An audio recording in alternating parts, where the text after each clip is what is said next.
नमस्ते दोस्तों, आज इस वीडियो में हम बात करेंगे एसबीआई बैंक के बारे में। ठीक है, एसबीआई बैंक आने वाले समय में काफ़ी अच्छा लगता है। ठीक है, पर अभी बहुत लोग इसमें ये बोलेंगे कि आपको तो सरकारी कंपनी नहीं पसंद है, तो आज एसबीआई बैंक क्यों। मैंने बोला रहेगा, मतलब बोला ही है, ऑफकोर्स मुझे सरकारी कंपनी नहीं पसंद है पर एसबीआई पसंद है। मैंने कहीं ना कहीं बोला रहेगा कि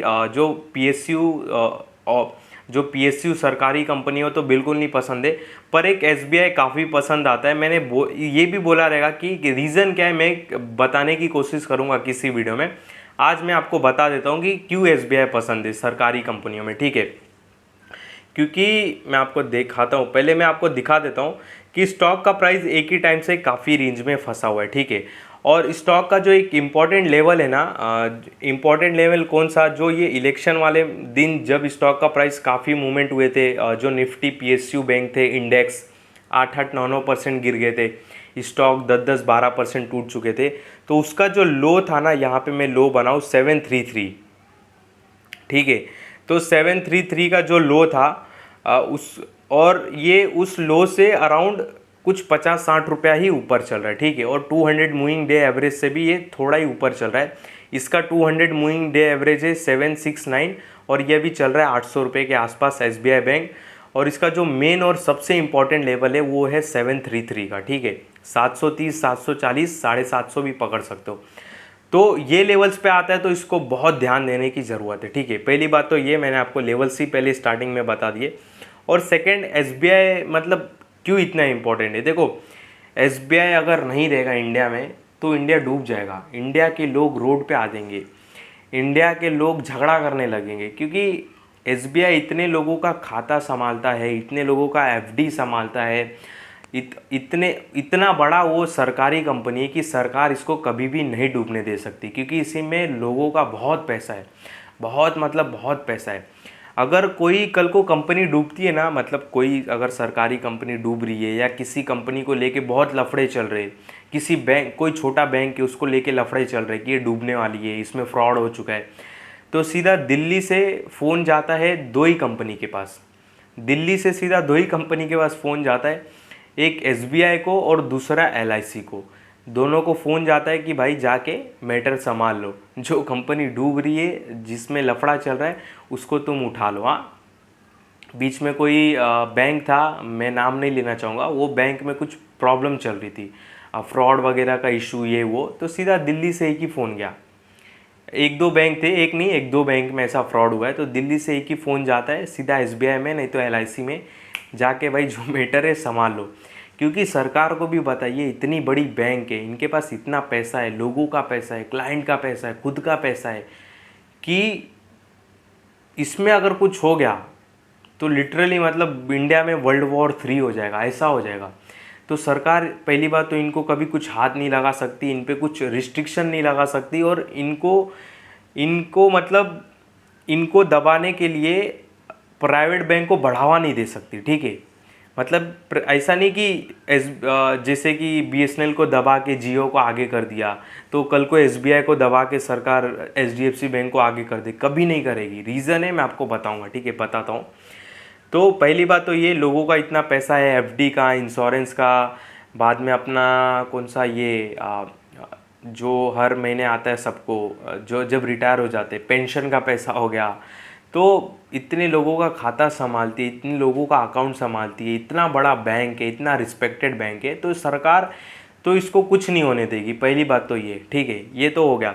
और सेकंड बात, सरकार इसको कुछ क्यों नहीं होने देगी, सेकंड रीज़न क्या, सेकंड रीज़न है HDFC bank, ICI bank, axis bank, जो प्राइवेट बैंक है, उसके वजह से इसको कुछ नहीं होने देगी। क्यों? क्योंकि मान लो कल को एसबीआई को अगर सरकार दबाती है, अगर प्राइवेट बैंक को आगे जाने देती है और सरकार एसबीआई को दबाती है, तो प्राइवेट बैंक अपनी मनमानी करेंगे। ठीक है, प्राइवेट बैंक अपनी मनमानी, भाई फ़ोन हिट होने के वजह से वापस बंद हो गया, तो मैं कंटिन्यू करता हूँ। तो मैं क्या बोल रहा था, सरकार इसको क्यों नहीं इसको दबाएगी और प्राइवेट बैंक को क्यों नहीं आगे जाने देगी। कल को मान लो सरकार इसको दबाती है तो प्राइवेट बैंक अपनी मनमानी करेंगे, एचडीएफसी बैंक अपनी मनमानी करेगा। वो तो कल को बोल ही देगा, भाई हम मिडिल क्लास और जिसका सैलरी 20,000 के नीचे, हम तो उसका अकाउंट ही नहीं खोलेंगे अगर एसबीआई ना हो तो। ठीक है, अगर एसबीआई ना हो तो भाई एचडीएफसी बैंक सीधा बोल देगा हम तो भाई तुम्हारा क्या बोलते कि ये अकाउंट ही नहीं खोलेंगे, जिसका 20,000 के नीचे सैलरी है, जिसका 15,000 सैलरी है उसका तो हम खोलेंगे नहीं अकाउंट, जिसका 30,000 नहीं खोलेंगे, जिसका 60,000 है हम उसका खोलेंगे। तो ऐसा मनमानी करेंगे और मार्केट में अपनी चलाएंगे, अपने चार्जेस लगाएंगे, अपने दुनिया भर के फलाना ढिमकाना सब करेंगे।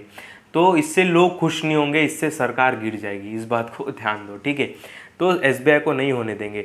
सेकेंड एग्जांपल के लिए, जैसा बीएसएनएल को अभी तक सरकार ने जिंदा रखा है, हल्का फुल्का जिंदा करके रखा है, 3G 4G जो भी है नेटवर्क दे रहे हैं, मतलब लोगों को हल्का सा वो मिठाई दे के रखा है, खुश रख के रखा है।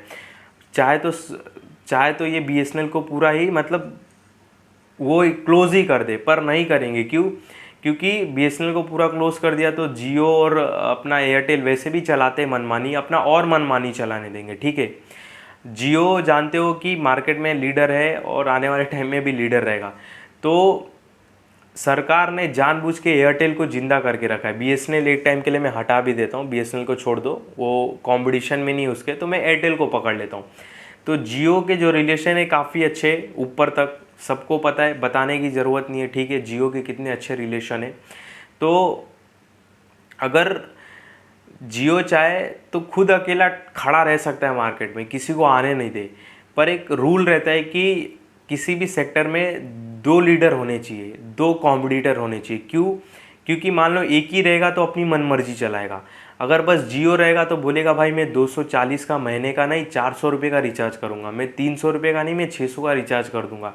तो अपने हिसाब से रिचार्ज बढ़ाएगा, अपने हिसाब से इंटरनेट की स्पीड देगा, जब चाहे प्राइस बढ़ा देगा, महीने में, साल में, जब उसका मन करे तो वो अपनी मर्जी चलाएगा। पर उसके कंपटीशन में कोई और भी बंदा रहेगा, जैसे कि भारती एयरटेल है, तो वो अपनी मनमर्जी नहीं चला सकता, क्योंकि उसको पता है मैंने अपनी मनमर्जी चलाई, मैंने रिचार्ज बढ़ाया तो लोग सीधा क्या बोलते कि एयरटेल के इधर शिफ्ट हो जाएंगे। जैसे कि रिसेंटली अभी देखा गया कि एयरटेल और जियो ने जब रिचार्ज बढ़ाया अपना, तो लोग बीएसएनएल में धीरे धीरे शिफ्ट होने लगे, क्योंकि उनके पास ऑप्शन था बीएसएनएल पे जाने के पास।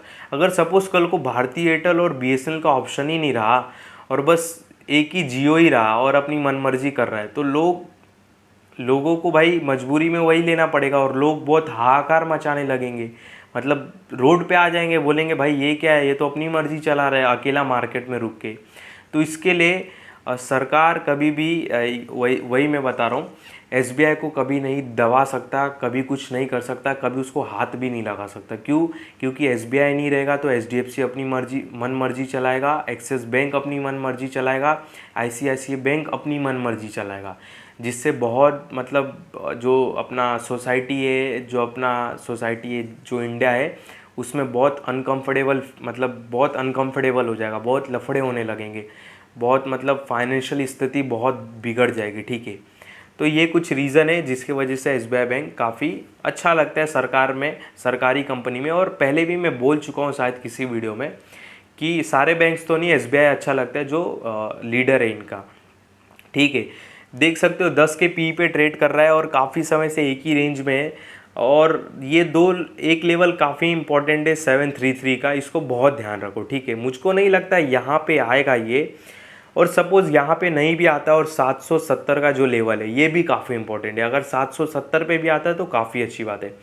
लॉन्ग टर्म के पर्पज़ के हिसाब से बताओ तो स्टॉक काफ़ी अच्छा है, सेफ साइड है, सेफ प्लेइंग है, इसमें बोल सकते हो। ज़्यादा टेंशन नहीं, मगजमारी नहीं, धीरे धीरे रिटर्न्स ही अच्छे रिटर्न्स बन सकते हैं। ये सारे मेरे पर्सनल ओपिनियन है, कुछ भी बाय सेल का कॉल नहीं, ध्यान देना। और अगर मैंने नोटिस किया स्टॉक एक ही रेंज में घूमता है थोड़े टाइम तक, फिर उसके बाद एक ब्रेकआउट मिलता है। जैसे कि देखो यहाँ पे जैसे एक ब्रश दिखाऊं, ये देखो ये एक ही रेंज में था, फिर अरे यार ये क्या हो गया, ये देखो ये एक ही रेंज में था फिर फायर हो गया, ठीक है।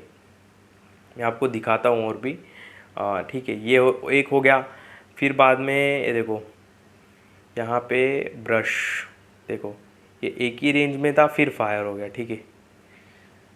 फिर बाद में ये तो लॉकडाउन वाला पीरियड लग रहा है मेरे को, हाँ ये तो लॉकडाउन वाला पीरियड है, ठीक है। ये लॉकडाउन वाले हटा देते हैं हम पीरियड। उसके बाद 2-3 महीने से ही फाइंड किए थे, आप ढूंढोगे ना आपको मिल जाएगा। और ये देखो ये लॉकडाउन वाला पीरियड है क्या? नहीं, ये देखो ये एक ही रेंज में था यहाँ पे और ये फायर हो गया ऊपर, ठीक है। यहाँ पे वो मैं प्राइस रेंज लगा था, पर मैं ऊपर ऊपर से आपको दिखा देता हूँ। देखो, फिर ये तो लॉकडाउन वाला पीरियड है, ये तो छोड़ दो। तो ये देखो, स्टॉक एक ही रेंज में घूमता है, फिर फायर, एक ही रेंज में घूमता है, फिर फायर, और अभी एक ही रेंज में, वही रेंज में ये घूम रहा है, ठीक है। तो इसका मतलब ये नहीं कि भाई आज के आज और कल के कल ये फायर हो जाए। ये देखो, अभी एक ही रेंज में फंसा हुआ है, ठीक है। तो ध्यान दो, अच्छा है, ठीक है, मस्त है। और इसमें ज़्यादा प्राइस की, इसका मतलब स्टॉक का प्राइस अभी 804 चल रहा है, तो इसमें ज़्यादा कटौती की, मतलब प्राइस की गिरावट में ज़्यादा उम्मीद नहीं करना चाहिए। गिरे तो काफ़ी अच्छी बात है, पर ज़्यादा गिरने की उम्मीद नहीं करना चाहिए, क्योंकि ऑलरेडी ये 10 के पी पे ट्रेड कर रहा है, इस बात को ध्यान देना। और क्या क्यों अच्छे लगते हैं एसबीआई बैंक, मैंने आपको रीज़न भी एकदम सॉलिड रीज़न बता दिया। फर्स्ट, बहुत सारा पैसा इनके अंडर मैनेज होता है, बहुत लोगों का अकाउंट है, पेंशन का बोलो, पीएफ का बोलो, पीएफ का पैसा बोलो, बाद में फिर सैलरी अकाउंट बोलो, दुनिया भर के, मतलब सोच सकते हो आप, एक अंदाज़ा लगा सकते हो कि एसबीआई कितना बड़ा हो सकता है। इंडिया, मतलब इंडिया कितना बड़ा है, उस हिसाब से एसबीआई कितना बड़ा होगा। और लोगों, ऑलमोस्ट मतलब हर घर में एक एसबीआई में खाता है ये, ठीक है। तो फर्स्ट रीज़न तो ये, बहुत लोगों का पैसा है, सरकार इसको कुछ छेड़छाड़ नहीं कर सकती। अगर करी तो लोग रोड पे आ जाएंगे कि मेरे भाई पैसे से आप छेड़छाड़ कर रहे हो, तो ये सरकार नहीं होने देगी। और सेकंड, मार्केट में कंपटीशन जिंदा रहना चाहिए। जब तक कंपटीशन रहेगा तब तक दूसरी मन मर्जी नहीं चला सकता। अगर सपोज सरकार इसको दबाने की कोशिश करती है, इसमें इसके सर्विस अच्छे नहीं करती है बैंक के, बाद में बैंक में सुधार नहीं लाती है, तो एचडीएफसी बैंक ऊपर आएगा और अपनी मनमर्जी चलाएगा, जो कि लोगों को बिल्कुल नहीं पसंद आएगा। और जब लोगों को ये बात बिल्कुल नहीं पसंद आएगी तो लोगों को सरकार भी नहीं पसंद आएगी। तो सरकार भी क्या करेगी, इसके भी सर्विस अच्छा करेगी, इसको भी मार्केट में आगे लेके चलेगी, ठीक है। तो ये दो काफ़ी सॉलिड रीज़न मुझको लगते हैं। इस वीडियो में आपको कोई भी बाय सेल का कॉल नहीं, ध्यान देना, जो भी मैंने आपको बातें बताई केवल अभी समझाने के लिए बताई। और जो भी बाय सेल का कॉल लेना रहता है, एक सेबी रजिस्टर्ड एडवाइज़र से लेना होता है, और मैं कोई सेबी रजिस्टर्ड एडवाइज़र नहीं हूँ।